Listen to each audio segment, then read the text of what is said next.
Hi hello welcome back to my YouTube channel. നല്ല കിടിലൻ ടേസ്റ്റിലൊരു ചെമ്മീൻ റോസ്റ്റിൻ്റെ recipe നോക്കിയാലോ? നേരെ ഈ വീഡിയോയിലേക്ക് പോവാം. ആദ്യം തന്നെ ഈ ചെമ്മീൻ വൃത്തിയാക്കി എടുക്കുന്നതാണ് ഏറ്റവും വലിയ ടാസ്ക്. വൃത്തിയാക്കി എടുത്ത ചെമ്മീന് ഒന്ന് മസാല പുരട്ടി വെക്കണം. അതിനായിട്ട് മഞ്ഞൾപ്പൊടി, മുളക് പൊടി, കുരുമുളക് പൊടി, ഇഞ്ചി, വെളുത്തുള്ളി, ഉപ്പ് മസാല പുരട്ടി വെച്ച് ചെമ്മീനൊന്ന് ഷാലോ ഫ്രൈ ചെയ്തെടുക്കണം. ആ ഫ്രൈ ചെയ്ത ആ എണ്ണയിൽ തന്നെ 2 സവാള ഒന്ന് വഴറ്റിയെടുക്കണം. സവാള നല്ലതുപോലെ വാടി വരുമ്പോൾ അതിലേക്ക് മഞ്ഞൾപ്പൊടി, മല്ലിപ്പൊടി, ഗരം മസാല, മുളക് പൊടി ഇത്രയും ചേർത്ത് കൊടുക്കുന്നുള്ളൂ. ഇനി ഇതെല്ലാം കൂടെ നല്ലതുപോലെ ഒന്ന് വഴണ്ടി വരുമ്പോൾ ഇതിലേക്ക് നമ്മൾ ഒരു തക്കാളി പേസ്റ്റ് ചെയ്താണ് ചേർത്ത് കൊടുക്കുന്നത്. അതിൻ്റെ എണ്ണയൊക്കെ ഒന്ന് തെളിഞ്ഞു വരുമ്പോഴത്തേക്കും നമ്മൾ ഫ്രൈ ചെയ്ത് വെച്ചിരിക്കുന്ന ചെമ്മീൻ അതിലേക്ക് തട്ടി കൊടുക്കണം.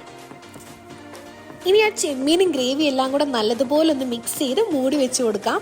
നമ്മൾ മസാലപ്പൊടികൾ ചേർത്ത് കൊടുക്കുമ്പോൾ വളരെ ലൈറ്റായിട്ട് ഇട്ട് കൊടുത്താൽ മതി. നമ്മൾ മാരിനേറ്റ് ചെയ്ത് ഫ്രൈ ചെയ്തപ്പോൾ അത്യാവശ്യം മസാല ചേർത്തിട്ടുണ്ടല്ലോ. ഇനി ഇതിൻ്റെ നല്ലതുപോലെ എണ്ണയൊക്കെ ഒന്ന് തെളിഞ്ഞു വരുമ്പോഴത്തേക്കും നമ്മളൊരു 1/2 കപ്പ് തേങ്ങാപ്പാലാണ് ഒഴിച്ചു കൊടുക്കുന്നത്. തേങ്ങാപ്പാൽ ഒഴിച്ചു കൊടുത്തു കഴിഞ്ഞാൽ അധികം നേരം തിളപ്പിക്കേണ്ട.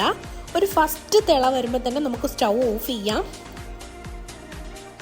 ഇവിടെ കുഞ്ഞു കുഞ്ഞു തിള വന്നിട്ടുണ്ട്. ഞാൻ ഇതിലേക്ക് കറിവേപ്പില ആഡ് ചെയ്ത് കൊടുക്കാം. മല്ലിയില ഇഷ്ടമുള്ളവർക്ക് അതും ആഡ് ചെയ്ത് കൊടുക്കാം. നല്ല ടേസ്റ്റി ആയിട്ടുള്ളൊരു ചെമ്മീൻ റോസ്റ്റാണ്. ട്രൈ ചെയ്ത് നോക്കാത്തതുകൊണ്ട് ട്രൈ ചെയ്ത് നോക്കുക. അടുത്ത വീഡിയോ ആയിട്ട് വരുന്നത്. Tata, bye bye.